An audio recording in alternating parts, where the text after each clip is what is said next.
Morning students, हम बात कर रहे थे हमारी ग्रामीण बस्तियों के बारे में और नगरीय बस्तियों के बारे में। फिर नगरीय बस्तियों की और ग्रामीण बस्तियों की समस्याओं के बारे में हमने बात की। आज हम बात करेंगे कि इन बस्तियों में, इन नगरीय बस्तियों में जो कच्ची बस्तियाँ पाई जाती हैं, उन कच्ची बस्तियों में जो समस्याएँ होती हैं, उन समस्याओं को हम दूर कैसे कर सकते हैं, उन समस्याओं का समाधान क्या हो सकता है, उसके हम बात करते हैं। और एक कच्ची बस्ती का उदाहरण भी लेंगे, जैसे कि मुंबई की जो धारावाहिक कच्ची बस्ती है उसका हम उदाहरण भी लेंगे।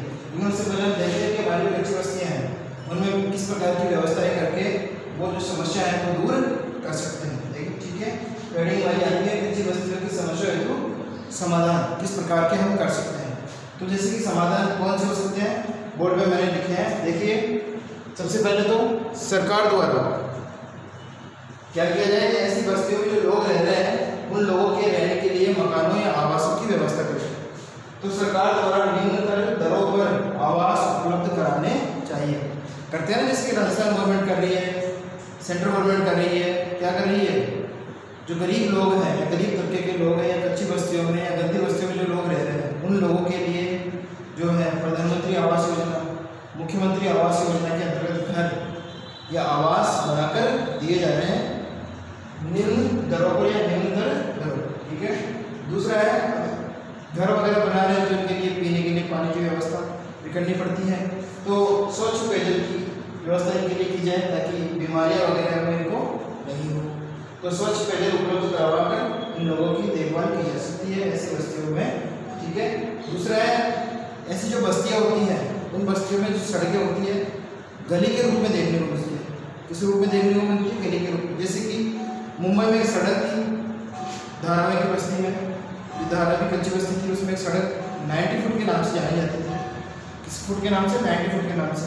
रोड 90 फुट के नाम से जानी जाती थी, लेकिन उसकी जो चौड़ाई थी वो बहुत ही कम देखने को मिलती थी।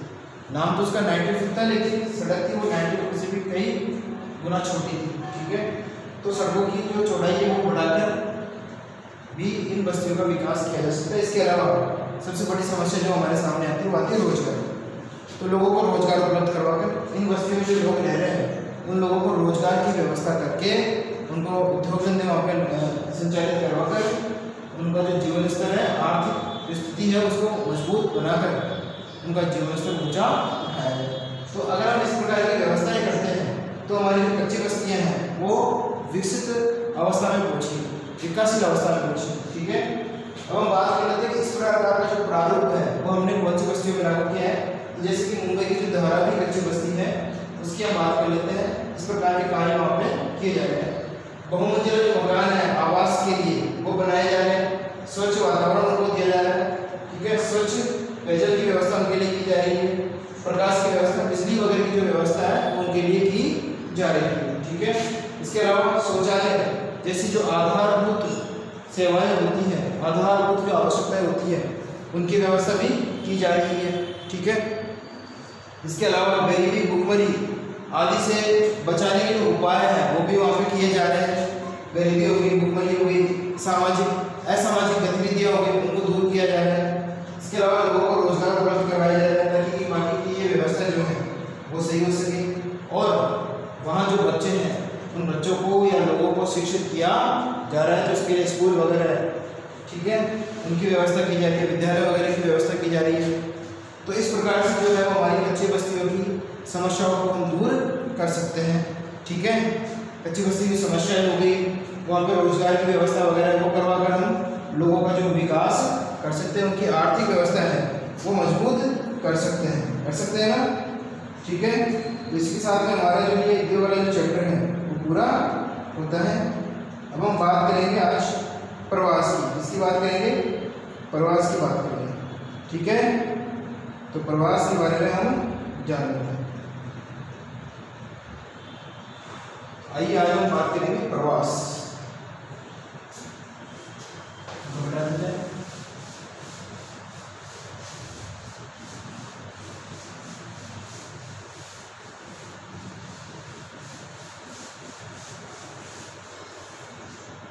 प्रवास की बात कर लेते हैं। प्रवास क्या होता है, अगला जो पार्ट आता है वो प्रवास। पढ़ते आए हो छोटी छोटी क्लासों से कि प्रवास के बारे में स्थान विशेष से गमन करके दूसरे स्थान पर जाना हमारे लिए क्या कहलाता है? प्रवास। प्रवास जो होते हैं वो आपको पता ही है, दो प्रकार के देखने को मिलता है, स्थायी और अस्थायी प्रवास। ठीक है, स्थायी और अस्थायी प्रवास देखने को मिलते हैं। इसके अलावा अगर हम राष्ट्र स्तर पर बात करें, ठीक है, तो हमको जो प्रवास है वो अलग अलग प्रारूप में देखने को मिलते हैं, जैसे कि राष्ट्रीय प्रवास, अंतर्राष्ट्रीय प्रवास, राज्य प्रवास। ठीक है, मुख्य रूप से दो ही होते हैं आपके, राष्ट्रीय और अंतर्राष्ट्रीय प्रवास। ठीक है, तो आप प्रवास के लिए परिभाषा लिखते हैं। परिभाषा क्या है?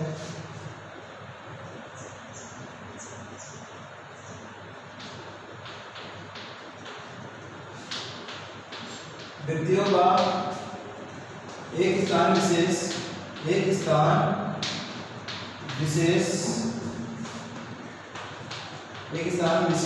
से अपनी आवश्यकताओं की पूर्ति के लिए अपनी आवश्यकताओं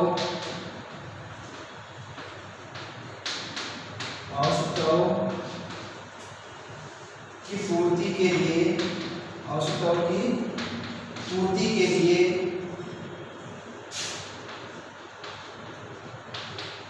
अपनी आवश्यकता की पूर्ति के लिए, और आवश्यकताएं कौन सी होगी? भोजन,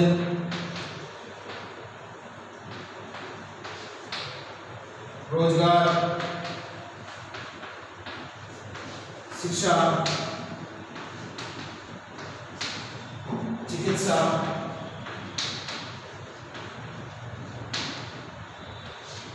मुख्य रूप से कारण नहीं, पूर्ति के लिए किसी दूसरे स्थान विशेष पर जाना। किसी दूसरे स्थान विशेष पर जाना क्या कहलाता है? प्रवास। ये जो प्रोसेस होता है, इस प्रोसेस को क्या बोलते हैं? प्रवास है। क्या कहते हैं? प्रवास, जिसके अंतर्गत किसी स्थान विशेष को छोड़कर दूसरे स्थान विशेष पर जाना होता है और अपनी आवश्यकताओं की पूर्ति के लिए जाना होता है, जैसे कि भोजन, रोजगार, शिक्षा और चिकित्सा। ऐसी जो मूलभूत आवश्यकताएं होती है, उन आवश्यकताओं की प्राप्ति के लिए जाते हैं। और ज़्यादातर अगर हमारे भारत की बात करें तो भारत में गाँव से जो लोग हैं वो शहरों की ओर प्रवास करते हैं। गाँव से शहरों की ओर प्रवास करते हैं। कहाँ प्रवास करते हैं? शहरों से गाँवों की ओर प्रवास करते हैं ना? नहीं करते क्या? ओके, देखा होगा आपने, कोई प्रतिदिन का प्रवास करता है, रोज सुबह जाता है, शाम को वापस आता है। दैनिक प्रवास होता है दैनिक प्रवास।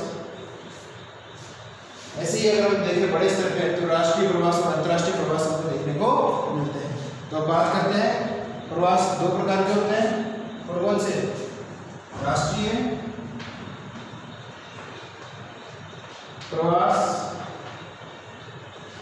और अंतर्राष्ट्रीय प्रवास।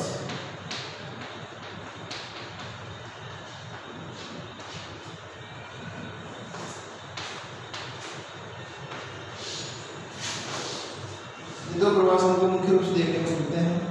राष्ट्रीय प्रवास क्या होता है? राष्ट्रीय प्रवास में एक देश के लोग अपने ही देश में प्रवास करते हैं। जैसे कि हम बात करें राजस्थान से महाराष्ट्र, महाराष्ट्र से राजस्थान आ गए, महाराष्ट्र से दिल्ली आ गए, महाराष्ट्र से हिमाचल चले गए, अपने राजस्थान से हिमाचल चले गए। ये क्या होगा हमारे भारत के लिए? राष्ट्रीय प्रवास। ठीक है, कौन सा प्रवास हो गया? राष्ट्रीय प्रवास। भारत के एक राज्य से दूसरे राज्य में या भारत के एक स्थान से दूसरे स्थान पर जाना हमारे लिए राष्ट्रीय प्रवास होता है। कौन सा प्रवास होता है? राष्ट्रीय प्रवास होता है। ठीक है, जबकि अंतर्राष्ट्रीय प्रवास की अगर बात करें तो अंतर्राष्ट्रीय प्रवास होगा देशों के मध्य। किनके मध्य होगा? देशों के मध्य। जैसे कि भारत अमेरिका, भारत से लोग कहाँ चले गए? अमेरिका चले गए, डॉक्टर बन के वहाँ पे कमा रहे हैं, वहाँ पे खा रहे हैं, वहाँ डॉक्टर इंजीनियर वगैरह वहाँ पे पहुँच गए भारत के दुनिया में, और वहाँ पे सेवाएं दे रहे हैं, और वहाँ पे स्थायी रूप से आवास बना लिया है। तो वो क्या हो गया हमारे लिए? प्रवास हो गया भारत से अमेरिका। कुछ दूसरे देशों से, जैसे नेपाल से, भूटान से, पाकिस्तान से, बांग्लादेश से, श्रीलंका से भी भारत में लोग आते हैं, तो वो हमारे लिए अंतर्राष्ट्रीय प्रवास होगा। दूसरे देशों से जो भारत में आते हैं वो भी हमारे लिए अंतर्राष्ट्रीय प्रवास। और भारत से बाहर आ जाते हैं तो भी हमारे लिए अंतर्राष्ट्रीय प्रवास। यानी कि परिभाषा क्या होगी? एक देश से दूसरे देश के मध्य होने वाला प्रवास अंतर्राष्ट्रीय प्रवास कहलाता है। ठीक है, एक देश से होने वाला प्रवास दूसरे देश के मध्य, वो हमारे लिए क्या कहलाता है? अंतर्राष्ट्रीय प्रवास। ठीक है, अब जो ये प्रवास होते हैं, इन प्रवासों के कई दुष्परिणाम भी देखने को मिलते हैं। कई जगह दुष्परिणाम देखने को मिलते हैं, कई जगह अच्छे परिणाम भी देखने को मिलते हैं। अब अब जैसे कि हम भारत की बात करें तो भारत से अच्छे लोग, जैसे कि अच्छे लोगों में जैसे कि हम बात करें इंजीनियर वगैरह हो गए, अभियांत्रिकी इंजीनियरिंग जो लोग होते हैं वो इसके अंतर्गत आते हैं, डॉक्टर वगैरह आते हैं, बड़े चेयरपर्सन वगैरह जो होते हैं वो आते हैं, डिप्लोमेट्स वगैरह जो होते हैं उनकी जो पोस्टें वगैरह होती हैं वो भी इसमें हम शामिल कर सकते हैं, लेकिन वो तो कुछ निश्चित समय के लिए होता है। लेकिन ज़्यादातर जो लोग होते हैं जैसे इंजीनियर, डॉक्टर, एक्टर्स वगैरह जो हमारे होते हैं वो क्या करते हैं, स्थायी प्रवास कर लेते हैं। इससे क्या होता है, हमारे जो देश की जो मानव संसाधन है वो कम हो जाता है और अच्छी गुणवत्ता का जो मानव संसाधन है वो दूसरे देशों में सेवा देता है। जैसे आज देखा होगा आपने अमेरिका में बहुत सारे डॉक्टर वगैरह भारत के हैं, यहाँ तक कि कई मंत्री वगैरह, कई राजनेता वगैरह वो भी यहाँ पे आपको देखने को मिल जाएंगे, भारत के लोग NRI वगैरह जो होते हैं। ठीक है, तो आपको बहुत अंतर्राष्ट्रीय प्रवास से कुछ परिणाम देखने को मिलते हैं। क्योंकि अच्छे परिणाम क्या होते हैं कि बहुत सारी कंपनियाँ वगैरह जो है वो हमारे भारत में आती हैं, अपना उद्योग धंधा वगैरह लगाती है, यहाँ के लोगों को रोजगार वगैरह देती हैं, वो हमारे लिए अच्छी बात हो जाती है। ठीक है, ये हमारे राष्ट्रीय और अंतर्राष्ट्रीय जो है प्रवास की कुछ बातें हैं, ठीक है, वो हमको देखने को मिलती है। उनका विस्तार पर हम बात कर लेते हैं एक बार।